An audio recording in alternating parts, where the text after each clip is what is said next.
Hello, welcome back to the Live Reality Game Podcast. My name is Steven Stewart, and I'm here today for another episode of Behind the Game, where I talk to hosts and producers of different live reality games to dive into what makes the games tick and all the details thereabouts. Joining me today is my first interview with a mole producer. We have Dr. Jamie. Dr. Jamie is the host of Who is the Mole and the producer of Who is the Mole and all the other roles you likely have in the making of that game. Jamie, how are you doing? I'm doing really well. Thanks for having me here, Steven. It's always great to see you. I have to ask, just because this is going to be a very mole-heavy segment, what is your favorite season of The Mole? Oh, that is a very good question. So I am honestly a Mole super fan. I know you know that, but for the audience's sake, I watch every iteration of The Mole I can get my hands on. So that goes way back all the way up to modern day, lots of different versions, international versions. So I will say, if we're only talking about US Mole, it is definitely US Mole Season 2, which is, funny enough, the season of the Mole Classic Mole around the world with the largest cast with 14 players, but it worked out really well there. But the Mole period, the best version of the Mole, bar none, and by extension, in my humble opinion, the best produced reality show is Belgian Mole, and the best series of that is Belgium Mole or De Mole Belgium 2017. Best across the board, but any season of Belgium Mole, top notch. Now, Jamie, you've played Mole games, you've played Big Brother games, you've played Survivor games, you played other games that don't fall in those categories. Is The Mole your favorite format? It is very close between The Mole and Survivor. Those are by far my top two. It is a very, very, very close between the two, but it's very distant between any other type of game. So I'd probably give the narrow edge to The Mole, but I just adore both of those two. So talk to me about your Mole fandom. Were you a season 1, episode 1 watcher? Did you discover the show after it aired and initially on, I think it was Fox or CBS? Was the Mole Fox or CBS? ABC. ABC. All right, I'm over 2 there. Yeah. So I actually discovered the Mole. Funny enough, so I discovered Survivor episode 1. I'm a Borneo episode 1 watcher. I discovered The Amazing Race episode 1. Some Amazing Race season 1 episode 1 watcher. I discovered the Mole episode 2 of season 1. So I am about as early as you can be on pretty much all of those. But I guess literal child me did not catch this from quite the very, very beginning.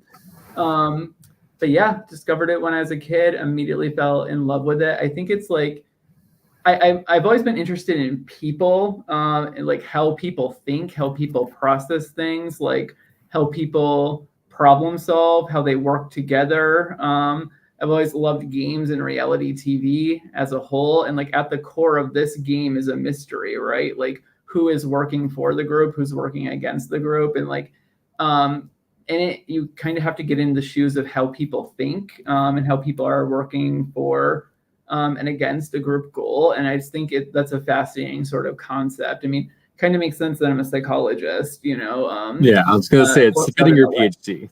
Yeah, absolutely. So long before you hosted Who is the Mole, the live game, before you even played other live games, I think you got your start playing orgs, correct? Oh yeah. I started playing orgs. I believe it was the end of 2016. So that would have been right after I finished my doctorate, right when I moved to Ohio for the first time. So yeah, been a hot minute, even though I really don't play at this point. I do host occasionally, but haven't played much. I think I played 2 orgs in the past 3 years. Was the first org you ever played Survivor base? Big Brother, The Mole, or something else? So the first one I played was an original format. And when I found the application for it on Facebook, I actually thought it was fake. I didn't think it was real. I don't know where it popped up, just in this like random group I was in. And when I went to submit, I was like, is this some sort of scam or something? Like I thought it was a fake thing. I didn't know that orgs or anything like it existed. But I was like, you know what? I'm just gonna let go and just see what this is. And it was a very different original format game. That was definitely closer to Survivor than the Mole. But did that, and then immediately after that, I did my first Survivor game, and then over that summer, did my first Mole game. And so, when did you host your first org? About a year after I started playing, almost exactly a year. So it's pretty quick. What led you to the decision that I want to do this, I want to host it, and I don't want to just be a player? I don't know exactly. I think it's just a combination of I really enjoyed my experience as a player, and I also thought that I had a lot of unique ideas that I thought I could bring to different series. So I actually started as a Survivor host before the Mole. And as a Survivor host, a lot of my games were focused around definitely like bringing like Survivor to as authentic as you can into an online format, but also there's like a big theme typically in raising awareness or consciousness into like social and historical issues around the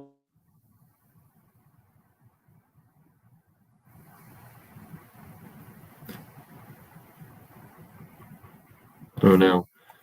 Let's see if Jamie can pop back in Can you hear me? Yes, I can hear you now. Please continue. Yeah, I was saying I would place my Survivor orgs in places around the world with major social issues to raise awareness among people about those sorts of things. And I'd center some of like the twists or challenges around that sort of concept. And then after a few seasons of that, I got a co-host who's still to this day my co-host, Spencer, for the Mole org and then the Mole live game eventually. Because we share that mutual love of the Mole. And the goal there was just to create as authentic and real of a true Mole experience as we can for our players, while being a bit creative, of course, but at the core of the game is authenticity to like things that we could see being real on the Mole, and being fair and equitable to players. So hopefully I answered your question. So I know you are currently hosting one of your seasons of a Mole org. How many seasons have you completed at this point? This is season several right now. So yeah, season 7. But yeah, we used to do the Who is the Mole pretty regularly. We would do usually 1 to 2 seasons per year, but we've been on a big hiatus for the past 2 years because of the live game, which I'm sure we'll get into. But we have not played a season of the org since we went down the venture of the live game. So just now we're finally back for season 7 after the 2-year hiatus, and it's been interesting hosting again. It's been that long since an org, so feel like it's really cool to get back in the saddle with that. We're down to the top 6 as of the time that we're talking now. So you played your first live game in 2021. In fact, we were both in the same cast. This was we were. I know, like it was so much fun. Victory House, The Mole, Season 3, The Silver Screen. So you're playing orgs. How do you discover LRGs? That is a good question. I can't even say exactly for sure where they came from. Definitely there was some like whisperings from like some people that I knew through org. So that is probably the most true answer. I definitely know that I saw some things about it eventually on YouTube as well. But it seems like it was from word of mouth by people who kind of had eventually bridged that gap between, the org community and the LRG community, which I think is a really cool thing because, I think it is much more common for people to do orgs and then LRGs than it is to do LRGs and then orgs. Although I think it's like really cool when that inverse happens too. So how'd you find out about Victory House specifically? Victory House, I know for sure. I found out through a friend of mine, Ben Wood, who was helping on production at the time and had played the first season, and had told me about the experience and had encouraged me to apply. For those who are listening who have not seen Victory House The Mole Season 3, there are spoilers ahead. So apologies at this point, but the game has been out over 3 to 4 years at this point. So no major apologies. Talk to me about your experience playing Victory House Season 3, because you have a roller coaster of an experience. I mean, I guess we'll start first, like, what did you expect, and then how was your actual experience? Well, I went into the game expecting a lot of anxiety, and that it delivered. I will say that. But I'll say my biggest hope, if that's okay. I'll start there. My biggest hope was to have as authentic of a mole experience as I could, because I love the mole. Like, it's one of my favorite things in the world. I really wanted to go into it and feel like I could immerse myself into the experience, challenge myself, write it out as long as I could, and even build connections, especially at that time, but even still, but especially at that time in my gaming career, I struggled so much with confidence and self-esteem, and I really saw it as a chance to challenge myself. Heck, there was part of me that even going into it, I was like, should I even do this? Should I go? Should I back out at the last second? Because I was so anxious about it. But I just expected to certainly try my best, but I didn't expect it to go very well. But part of that's mediated through my own confidence issues. Now, what happened was definitely a mixed bag, and a lot to process, but more positive than negative.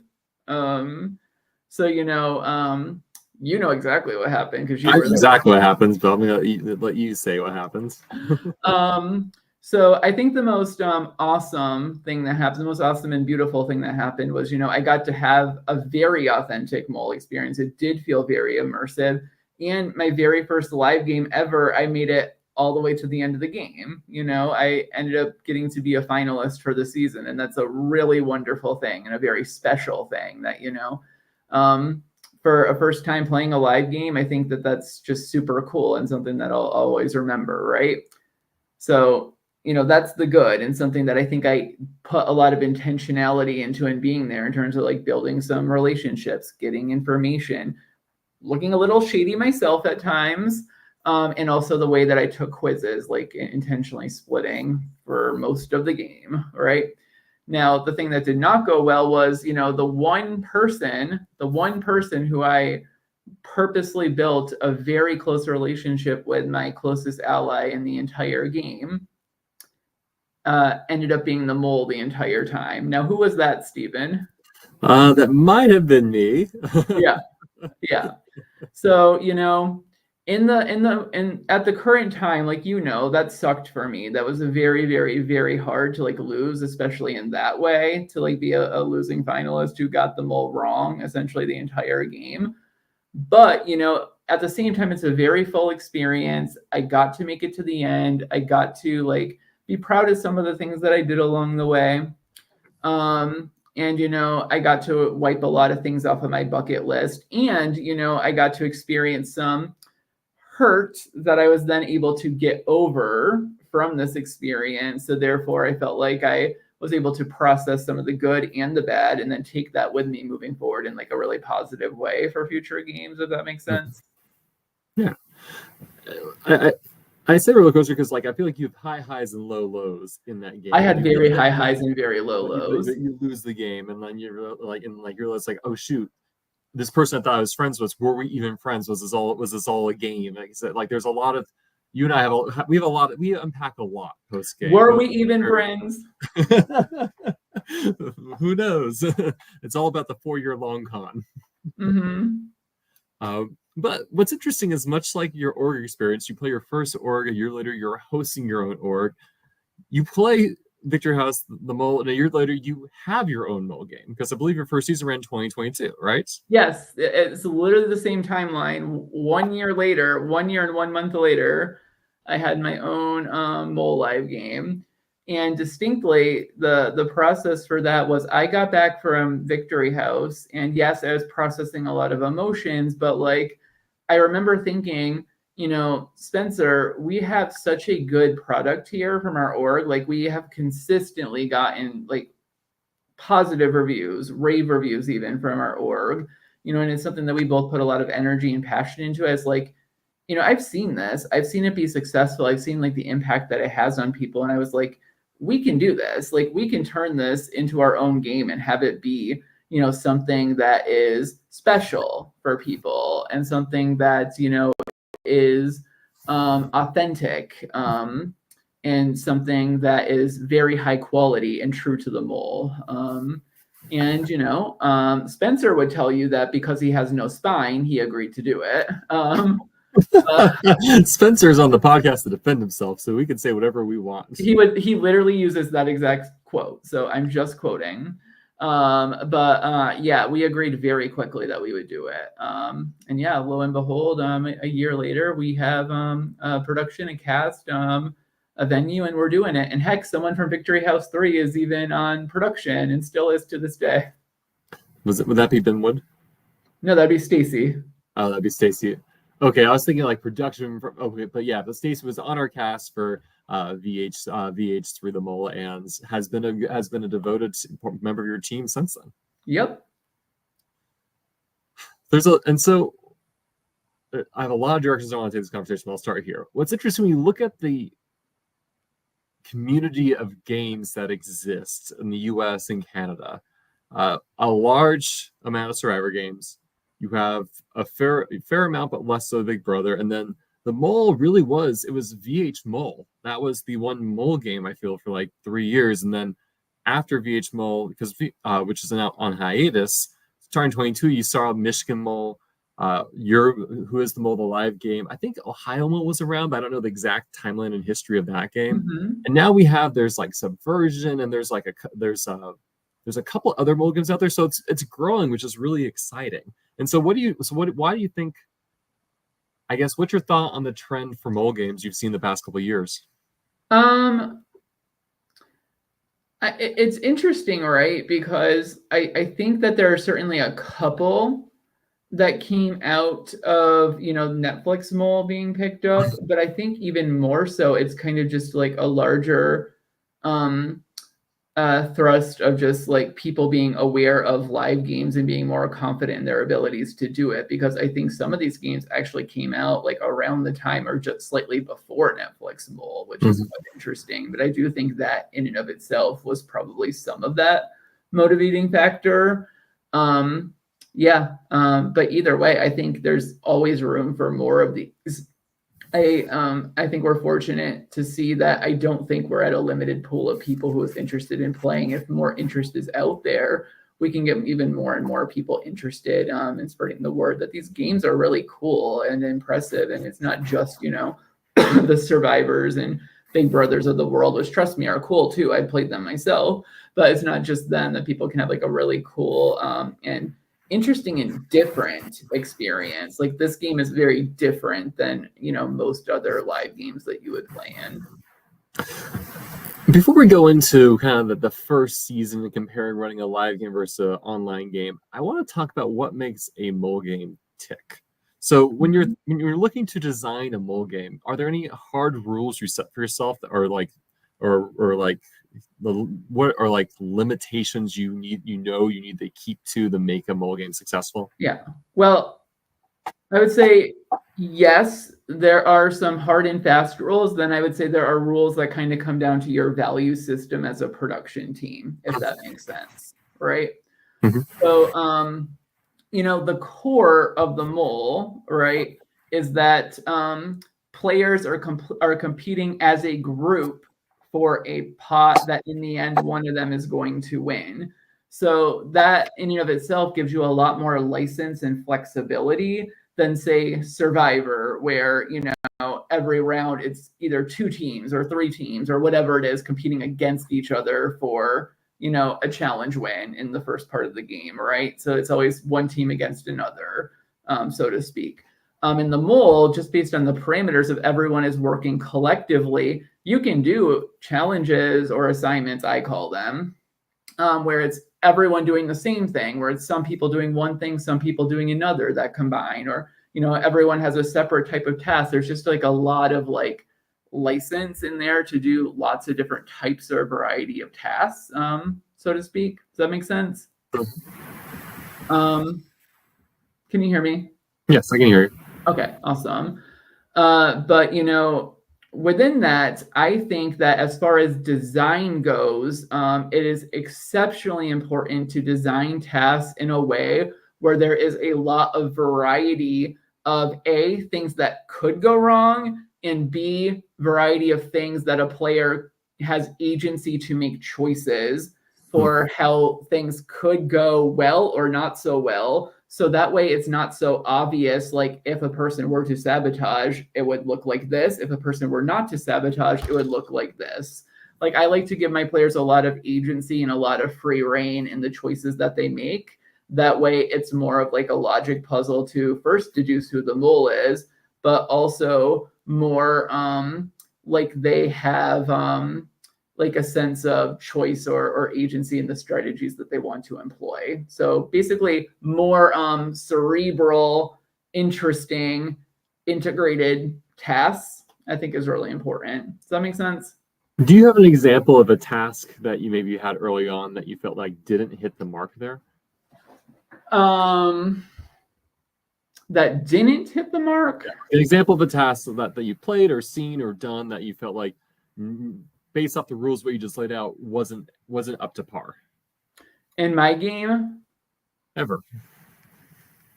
Gosh, I don't want to talk badly about others. Well, I guess on the other hand, do you want to give an example of a task that meets the specifications you laid out? Okay, so a good example would be in the first assignment for I can go with my first season or my third season. Like, which one would you want to hear about? Dealer's choice. Let's talk about the most recent season. Okay, so assignment 1 for season 3. One thing that we had the players do was we had them come upstairs at the very start of the game to first tell them whether they were the mole that season or not. And spoiler there, the mole actually already knew that, she was the mole already, but, the players didn't know that for sure. But when we did that, we asked them 2 questions. So we asked them whether their life tends to be more orderly or more chaotic, and whether they tend to prefer to vacation on the beach or in the mountains, right? So, and it was obviously all in private, but those questions divided them into 4 groups. Now, what's great about this assignment is that the group size does not particularly matter, right? You could be in a group with just one other person. You could be in a group with 5 people. It doesn't particularly matter with how this assignment works. So, but that divided you between your 4 different groups. So each group started at a station. So the stations were, there was a task that was associated in a loose way to that quality. So order mountain, order beach, chaos mountain, chaos beach, right? So an example of one was the order beach one was, something to do with making things in order, but also liquids. So it was like a logic puzzle that involved beakers of liquid that they had to do a sort of like logic puzzle, escape room sort of task that involved ordering beakers of liquid at the end of it. So first, each team had to do their own task, and they would, and again, these are pretty elaborate tasks overall. So they would get money on whether, based on if they themselves completed that task, right? They would get money for that. But then after they completed their own task, they would also then have to predict whether each of the other 3 teams, when they rotated between all the stations, would successfully complete them or not. and the other teams would earn money at that station if that first team was correct in that prediction. Make sense? Mm-hmm. So there's a lot of different layers. So there's the layer of how well do you yourself do at this elaborate task, and how well do you predict the other teams are doing. Mm-hmm. So, there's many ways that could just naturally go wrong, and there's ways that people could mess up purposely or not purposely, and there's ways that the mole can sabotage it. And, if you'd like a little insight, I can even tell you a way that we prepped the mole for that. Sure. It's really fun. Would that be fun? Yeah.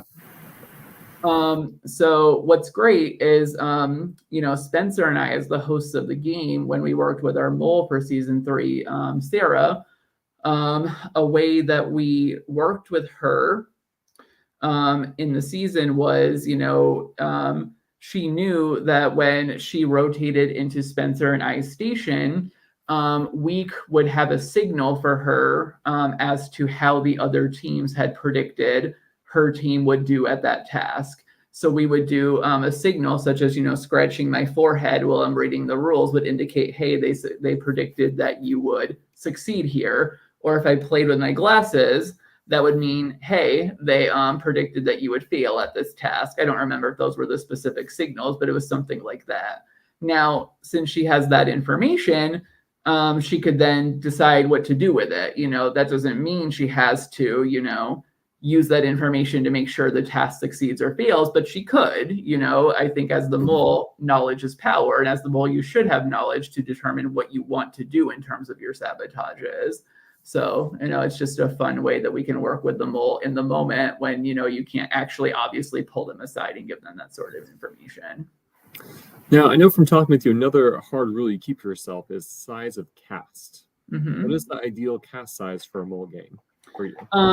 So our live game cast has always been 13 people.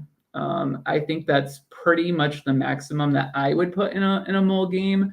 I think it says something that the televised versions have, almost across the board maxed out at 12. Like I said, there was one and only one season that had 14. But it's pretty much always 10 or 12 people in every season of the mole. I think that is pretty ideal. But, I have a bleeding heart. So I had 13 in my first cast. So it's been consistently 13 since then. I think that it works out well. So we always have, all regular single executions, then one secret double execution. And that's worked pretty effectively for us. And do you think, I've seen games with smaller casts. Is a smaller cast not much of an issue? It's bigger casts become problematic? Yeah, I think smaller is not an issue whatsoever. I think it's larger where the game starts to break down because it becomes just guessing at that point, because it becomes too much information to really take in and really actually discern, what you're looking at. And it just becomes too much of a guessing game on a quiz as opposed to really making logical deductions, I think. Now, what role should advantages play in a mole game? Because I know you can have a very pure mole game where nothing happens, or I know there's jokers, exemptions, and then you can always add more stuff beyond that too if you'd like. Yeah. So, I've talked about this a little bit already in the sense that my and Spencer, and by extension, our production team, our goal is to create an authentic mole experience, right? Mm-hmm. So within that, if you look at the precedent of the game, the mole, there is precedent almost in every single season of the mole to have some level of advantages, right? But when advantages enter the game, usually, and especially in the best seasons of the mole, they are not game breaking, right? They do not have a strong impact on the game. They are used sparingly, is the way that I describe them. So we do jokers. So a joker is a free point on a quiz. So that is something that you can get or acquire. We also do exemptions that a player can win. In certain tasks, again, those are rare and they're typically hard to earn. So, and jokers and exemptions have been things that players can earn in tasks in certain assignments throughout the game. But I can tell you about the main way that we have found to like put advantages in the game in a sparing way. Correct me if I'm wrong, you tend to use a more lottery style system. Yes. So our main mechanic that we've used so far, anyway, is our twist that we introduced in season 1 and have used it every season. It's called the Mole's Trophy Room. So essentially, every round of the game, except for season 3, it was every other round because we had, another small thing as well.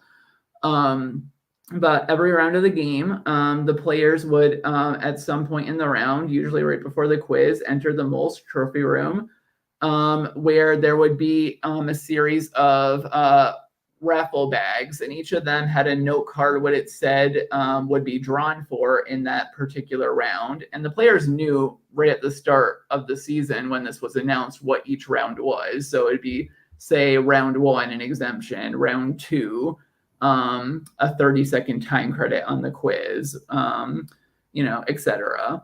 So throughout the property of the that we were staying at, we would hide little baggies full of raffle tickets.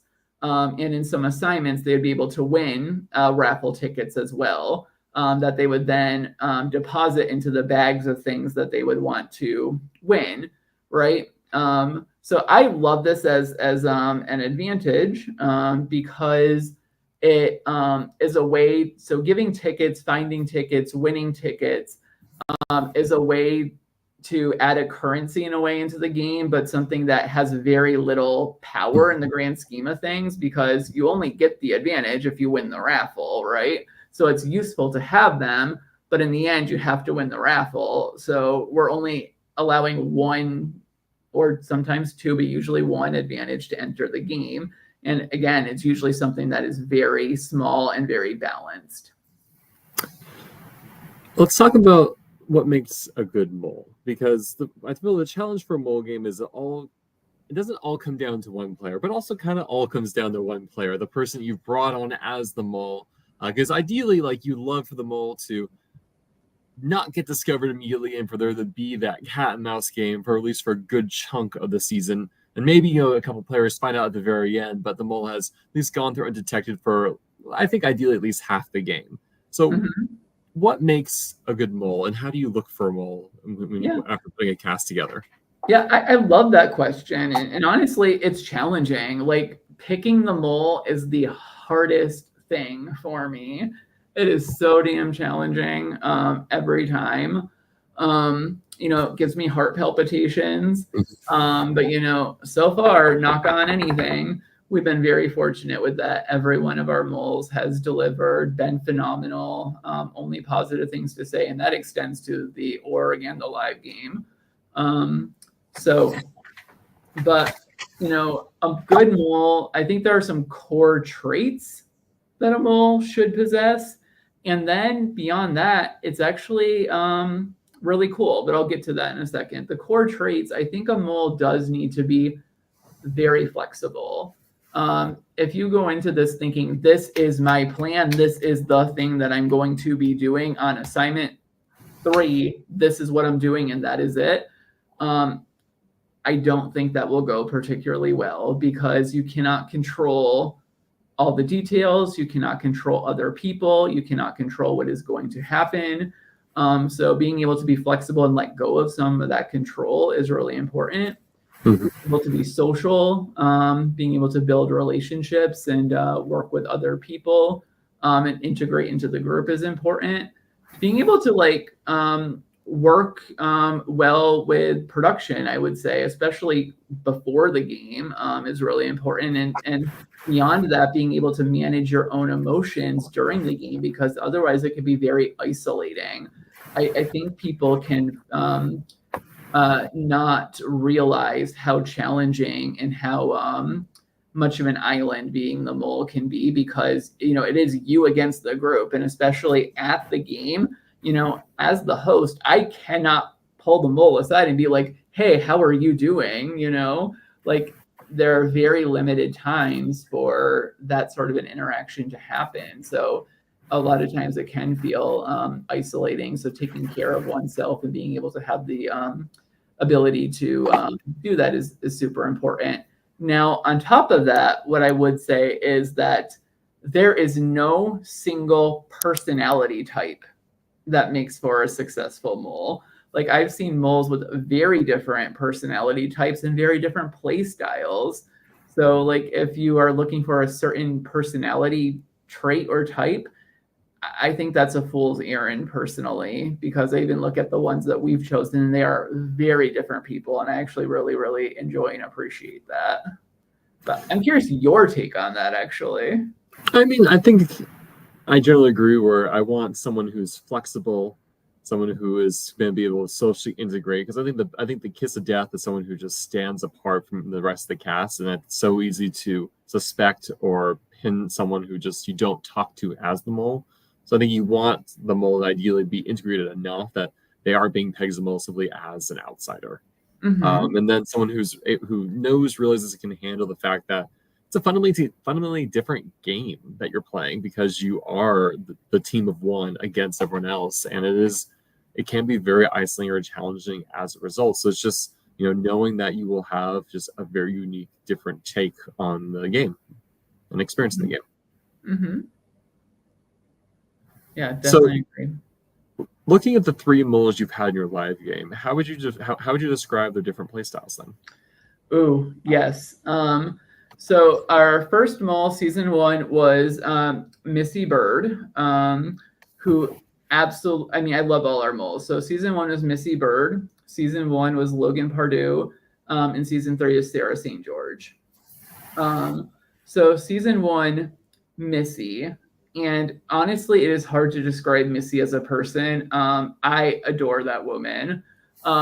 She is just everything. So I would describe Missy's play style as somehow both endearing and aggressive at the same time, which is weird to combine, but like if you were there, you would get that combination. So on the one hand, she is a lady of a certain age, she is early 50s, right? And is a mother, and does, provide and care for others, right? And those are true things. And at the same time, she speaks her mind very directly and is not afraid to show that side and is not afraid to tell you exactly what she thinks at any moment. And I think that those two things juxtaposing each other are quite interesting, especially in a mole game, because they both came up a good amount. And she is not afraid to tell people what she thinks when they make stupid choices in the game. So I think that she did really well by lowering people's expectations of her even lower than they even were. People did not think that Missy would be the mole. Both because of her archetype as a person, again, mom in her early 50s, and at the same time did not think that she would do well in challenges or assignments anyway. But I can tell you, day 2 and day 3 of the game especially, I not only think that Missy earned $0, but I think that she earned negative money for the pot. She sabotaged very aggressively. And was not speculated as being the mole until very late in the game, and was extremely successful as a mole, to the extent that she was voted successfully as the mole 5 times across the entire season. So I can't remember the exact number of quizzes, but I think it was something like 70. So extremely impressive job. One of the most successful moles I've seen, period. Logan, so I'd call Missy the aggressive mole. And I mean that in an endearing way. I love it. Mm-hmm. Logan, I would call the charming mole. In that if at any point in the season I had to hold a poll as to who was the most popular player in the cast, it would be Logan. Logan was adored, loved, just by the entire cast. So much so that people just did not want to believe that dear sweet Logan would be sabotaging, despite the fact that he did several big sabotages. I think that was his thing. Like he would, always try to give the impression of a team player, but give the old, oh shucks, I can't believe that didn't go well, but then have like these big moments of sabotaging key assignments. Like making sure that like a major envelope didn't get open that could have won the team $50, or like making sure people run downstairs when they weren't supposed to at the end of assignment, which cost the team like $50 or $75. Like literally big assignments like fail entirely because of him, and people don't pick up on it. So he ends up being very, very successful in the game as well. Now, Sarah, I would call the cerebral mole. She is a gamer. She had never played an org or a live game before being chosen as the mole. She loves social strategy games, social deduction games, Ultimate Werewolf, and that showed up in how she perceived the game. She was very thoughtful to take notes, talk to the players, think of the game as like a puzzle ultimately. And I think just her thought process like really read to me as the way that a player would read it, especially a very smart, intuitive, cerebral player. So I think that she was always very flexible in terms of going for assignments, and especially toward the end was willing to be much more aggressive, and that was really fun to see. When you cast your players, you ask for all of them to be open to being the mole, correct?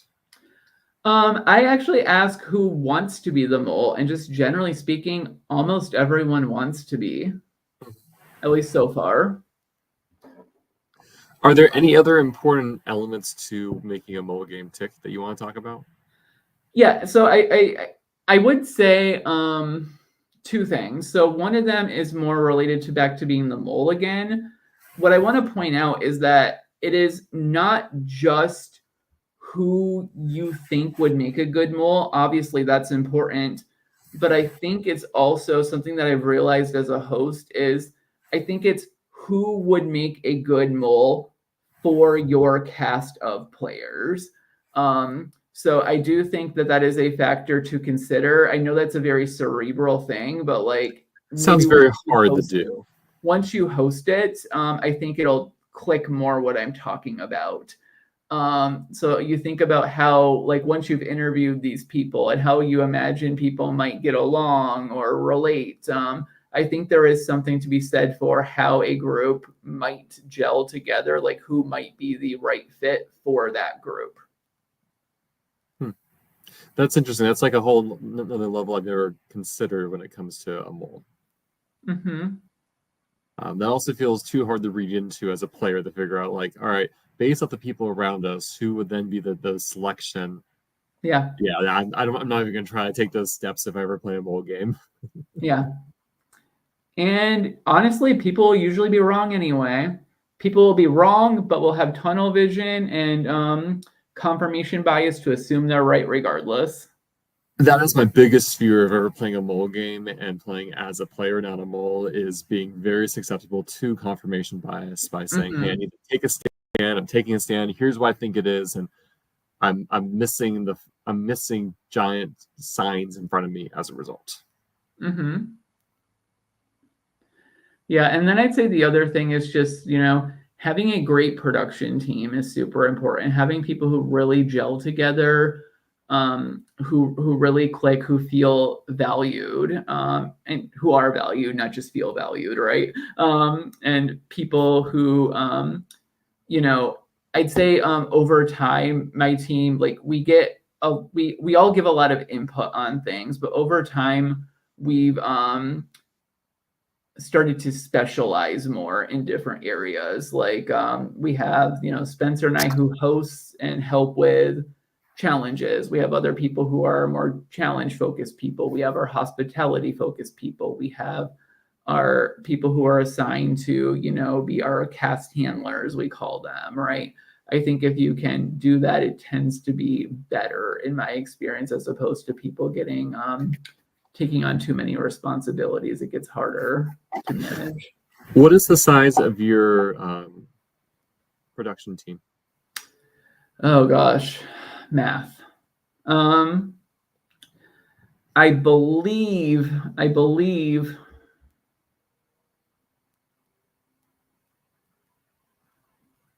there are 8 of us. And so I know you and Spencer are co-hosts. Kind of what are the rough others? Like, you probably 1 or 2 people hospitality. I know you've talked to me about you have a person who's just in charge of food generally. Yep. What So else? What other roles 2 do you see? co-hosts, 1 other person who does challenges with us, and in addition to challenges, he and 1 person are challenge setup and cleanup people. And then we have 2 cast handlers who help with like our in-game cast and our executed player cast. And I'll actually have another thing to share about that. And then 2 hospitality folks. So when it comes to executed players, I implore, and I would say this for other hosts as well, but the mole I think is just a great way for it. Implore more mole hosts to really try to find ways to include your executed folks in ways, well, first in general, to give people a full experience. I think of my team as a very cast focused. We really try to give everyone a full, authentic experience. That I think is part of the reason why, our game isn't as necessarily known, because we're focused more on creating stuff for our players who are there than necessarily content outside of it, which is, definitely value either perspective on that. But like, we are very focused on creating that authentic, full experience for our players. And, with that includes our executed folks. People pay a lot of money to be here. This might be the only vacation that they have or get to play, or the only live game that they do. So we want to make sure everyone has a full experience that, still keeps the authenticity of the game. It can't be impacting the game itself, like in ways that impact, who the mole is or people's suspicions and whatnot. So like, we find ways for them to compete in some of the assignments that don't, break the game essentially. And I think there's creative ways that you can do that to give people that full experience. That's something I really wanted to say. I feel it's a unique aspect to your game I haven't seen in other mobile games, is really being conscientious and having those other players be involved, because it is disappointing when you travel someplace and you get voted out or eliminated from the game earlier. And it's like, well, that's that. I guess I'll just go hang out in this new city with some other people as people get voted out or eliminated or whatever the game is. Yeah. Every season, one of our executed players has also brought home some money. Now, granted, it is always significantly less than the winner gets, but has always brought home some money. Going back to the question about your team size, would you want to add more team to protection? Are you feel like you're at the sweet spot? Potentially. I do think it is a potential thing that I would always consider, because it is a lot of work. It is a lot of work to do these games. I love it. I wouldn't do this if I didn't love it, but it is a lot of work. That said, almost everyone, I'd say everyone but 1 person, I believe, who has been on production has joined production because they have asked me, so if you are interested in production at any point, I would say reach out to me and let me know. Like, I'm not someone who wants to be that person who's like, what are you doing? Do you want to be part of this? I need you. Certainly if I absolutely needed something, I would ask. But like, I've typically let people come and express interest if they want to help with something. That's just been my style. It feels better to me. I want to talk about going from orgs to LRGs. You've hosted Mole, you've hosted Survivor orgs. You go to host your first Mole LRG. I guess what was different about the experience, and what did you kind of find yourself learning along the way that you weren't expecting? I'd say what's different about the experience is the sheer intensity of it, right? It's I expected like the high emotion and the adrenaline of it, but like, it feels very deep and very connecting, and just like very it's a good challenge, but it feels very challenging, especially your first time doing it, because I'm such a detail-oriented person and such a perfectionist. Mhm. I set such a high bar for myself and the work that I put out there. Like, there's a big part of me that like I would not accept this unless it was perfect. And I do think that that's something I could stand to work on a little bit still. But it's nice to be able to look back on and be like, I think I did a great job with this game. But still, at the start of it, like that was something that caused some significant stress, I'd say. Well, it feels like another big change is you and Spencer were running the org by yourself, and two Yes. people. Yes, that's hard. definitely a big change. It would be really hard for two people to run a live game. I think even your first season, you had maybe a team of 5? Yeah, first season, it was 6 of us.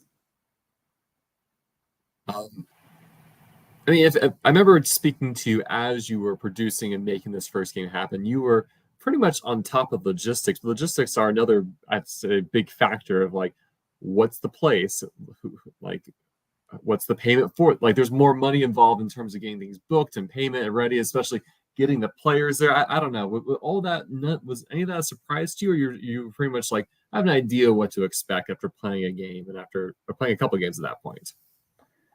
I think at this point, like obviously it's a lot of work. I know that it's always going to be a lot of work, but I feel fortunate that that things are kind of running and going. It's like a tuned machine, so to speak. There's certain things that like when I go to start a new season, it's like, okay, here's the list of things that needs to get tackled. What's the due date for it? And there's certainly things that like, I can just sort of borrow from last season and be like, okay, here's that list. And I have a starting point for things essentially. What does a live game let you do that you couldn't do in an online game? What are things that I can do in a live game that I can't do online? Yeah, like what does a mole LRG let you do that you couldn't perhaps pull off in a mole ORG? Some more torturous assignments. Like I can do physical stuff that I can't necessarily do in a live game. I can do some great like I don't think gross is the right word, but like weird stuff that I wouldn't necessarily be able to do. So like any sort of like food-based ones that have been really fun. Like, and not all of those have to be like nasty. Like, I mean, one of them involved eating cookies, for instance, that had different flavors to them that ended up being like good and funny, but some of them can be unpleasant. Like we had not so pleasant ice cream sundaes last season. It's things like that. I think different kinds of logic puzzles can function better in a live format. I tend to be very cerebral, so I like things that are multi-layered like that can just be hard to like figure out logistics of online. So looking at your first season, what would you say were the triumphs that season? What were areas like, I think I want to do better next time? Greatest triumphs were, I thought that our mole was phenomenal. I thought she did amazing. I thought that the cast just gelled very well together. I thought that the production as a whole did great. Honestly, like, not to like be all full of myself or anything, but like I thought that for not even a first season, but for a live game, our first live game was stellar. Like we did cast feedback surveys and got a 100% approval rating in literally every single thing that I assessed the players in. And I take that as like a very point of pride for me. Like I said, I'm very perfectionistic. So as far as the details of the game go, the assignments, the casting, the team, I think we knocked it out of the park quite frankly. But the things that like I felt could have improved were, one, I do think that we could have definitely had a larger production from the beginning, and that would have made things a lot less work for the people, because while we pulled it off extremely well, we were stretched very thin. So like by the time that it was done, like I think if it was a day longer, the wheels would have started to fall off at that point. But like it was amazing for the time that we had. And I wish that, while I did pull it off, I wish I didn't have the anxiety that I had and the perfectionism that I felt during the time. I think those are the biggest areas that it would have been nice to improve on. Do you feel like after going into your third season, do you feel like a lot of anxiety is kind of absolved at this point? Like, okay, I know what I'm doing. I feel more confident, or it's just every season you're like, who knows what will happen? I've laid in everything, but as soon as like stuff begins, things will always go strange. By season 3, I definitely was feeling much more confident. I feel like, with the team that we have, and just really feeling that confidence with each other and feeling like we were working so well together. Certainly over time production did evolve. We had some more people and something shifted, but we have had the same core of people and just really have worked well together. I was feeling very confident in things. So, always room for improvement. I don't want to say that like there's never room for improvement, but I think we started out just very strong. So yeah, I was feeling pretty good. I know one thing you've done is you've had players who played your mole orgs and you've brought them later to play your mole LRG. Have you been surprised with how the players who've played both have done, or what they've done differently based off the format? Or you kind of feel like, this is about what I expect. I'm seeing the same thing, but now in person that I saw online. I would say, I don't know if surprise would be the right word. I would say it's been a joy to have a lot of the people in real life that I've had online. And granted, it's been a joy to have a lot of people, even so, including the people that I hadn't met, but especially the people who I had hosted online. A lot of those folks were people who I had never expected to be able to meet in real life, so that's like just an extra like added bonus. I got to meet some people who are just really cool, who I otherwise probably never would have had an opportunity to get connected with. And did they play similarly? Some of them. Did they play differently? Some of them. Were some of them more successful than others? Of course, like that's just the way it kind of goes sometimes. But overall, I'm very fortunate for the connections that have come, not just that I have now, but also that players have built between each other. It's a really cool thing to see. You've had 3 successful seasons, and hopefully there'll be more in the future. At this point, are there any areas you're just like, I know this is like either areas like, hey, this is an area of continual growth I'm working at, or areas just like, I just know this takes time and is difficult. I just know I need to be as on top of it as I possibly can?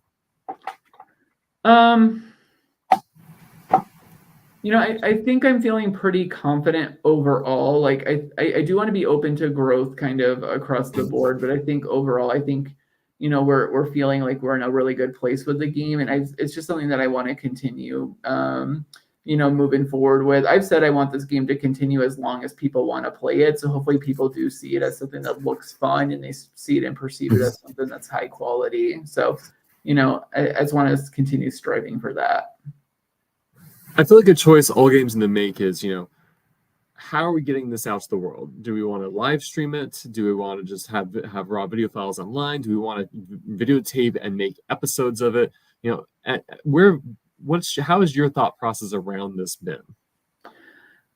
So over time, we don't film episodes. We just don't have the capacity to do that, and also, it's just not something that I'm able to take on myself as a project after the game ends.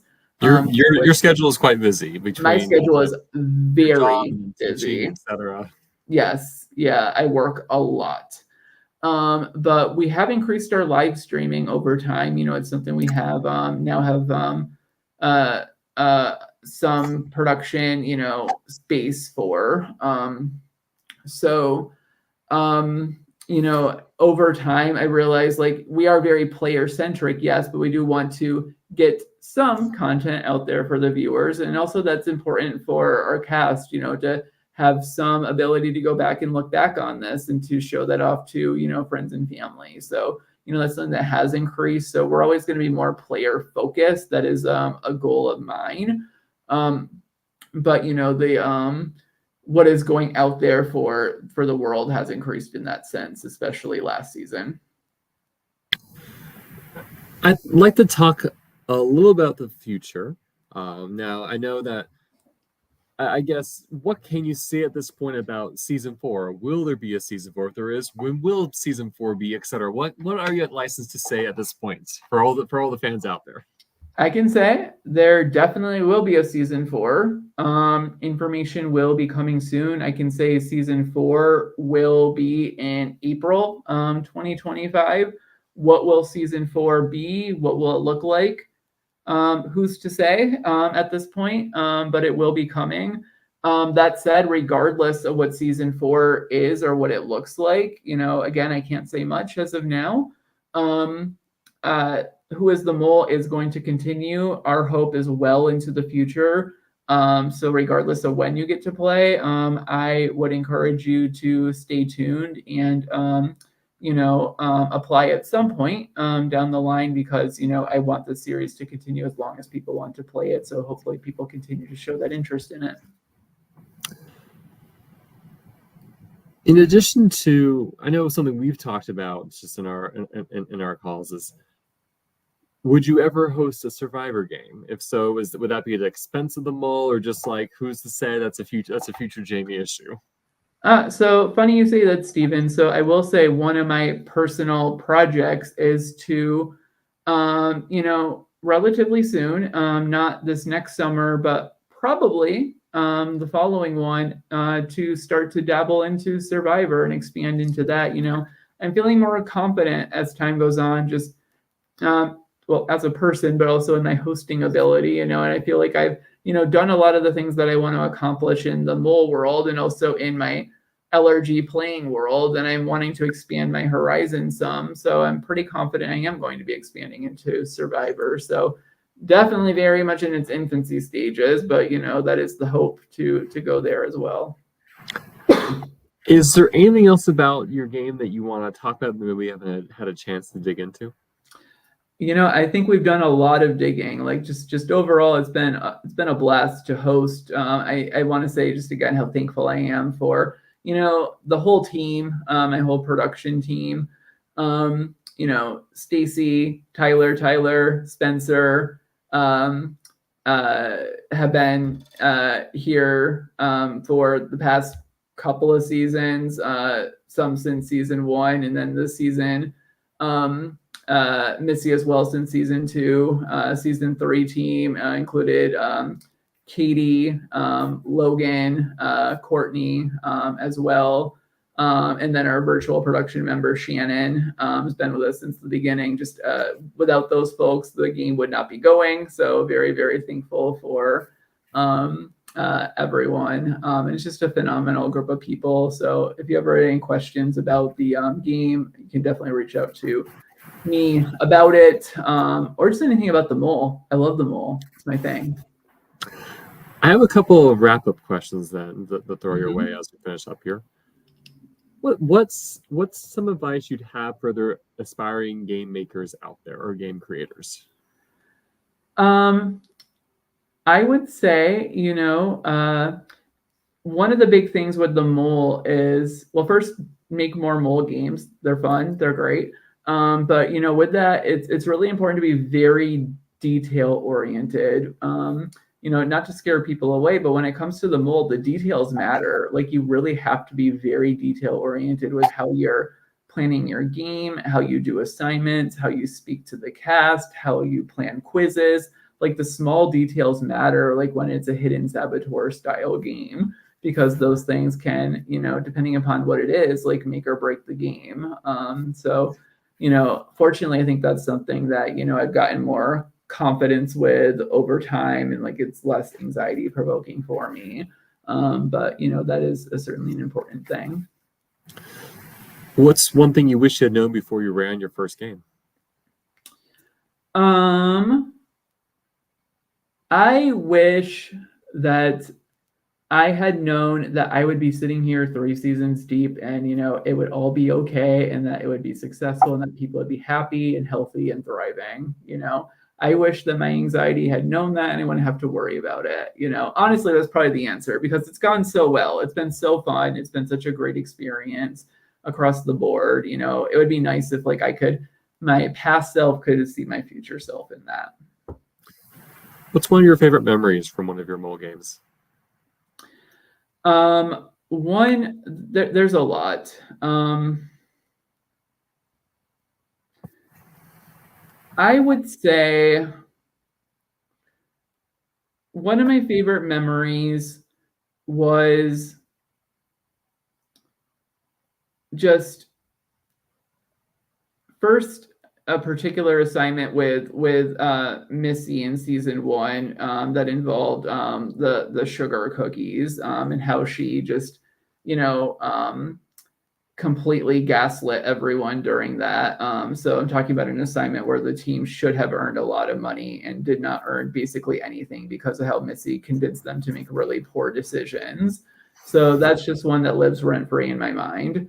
But I would say all of the mole unmaskings have been really, really meaningful because in different ways, it's been a wave of relief and just a wave of emotions, exhaustion to come off of each of them. And I think each of their reactions has been similar yet different. So I know it's a cop-out answer because I pick, multiple, but those are ones that will stick with me. I might know what your answer to this be, but what would you like to see more from the LRG community? That would be harsher punishments for parole violators.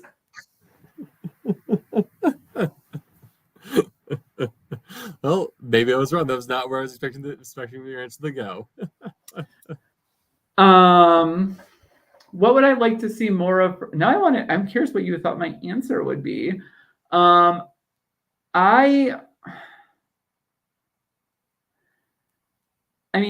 would like to see just more games in general. I think that's something that's already been increasing and that's great and lovely. And I want to see more of a variety of games, which is also increasing and great, and I want to see more high quality mole games. And that's not meant to be, I'm not calling out anyone by saying that, but I mean to say again, highly detailed games where people who are passionate about it doing things that matter to them and that feel important and special to the players that really give people a full experience regardless of how well they did in the game in terms of their placement and where there's clearly a lot of care put into the product.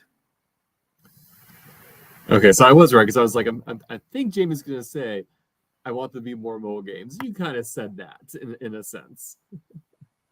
Now, Jamie, you're in addition to your own game you run, you've been involved and you've been volunteered with other games. Are there any other games you want to shout out here as we conclude? Yeah, I'm involved in a bunch of things. Quite honestly, I have my hand in a lot of different cookie jars. So I'd say a big one that I would want to shout out is going to be I have recently joined production for Blue Ridge Survivor. I want to shout out that one because it is a new game that season 1 is wrapping up its episodes, which I'm in. You can check me out there. I was in season 1. So that is on YouTube. It's a really fun season. So definitely watch that. So season 2 will be doing casting either end of winter, early spring. So, I will definitely post information and the host will do so as well. But season 2 will likely be filming either August or September of this coming year. And because that is a brand new game, that is the one that I would really like to highlight probably the most because, we would like to get some more followers because it is really cool and special. And, it's in the mountain, literally in the mountains of North Carolina. And that's a lot of fun. Well, Jamie, thank you so much for letting me take your time to talk to you about Who is the Mole live game. I'm very excited to see what ends up happening for season 4. And I'm sure more details will be shared in due time. But again, thank you so much. I really appreciate it. Yeah, thank you for having me. This is a really fun interview. Thank you, everyone, for tuning in. This has been another episode of Behind the Game. Stay tuned. There'll be more interviews to come these next several months. I'm hoping to get at least 1 or 2 more mole games in here as well, because I do love the mole and I'd love to see more of the community as well. Thank you all for listening and have a great rest of your day.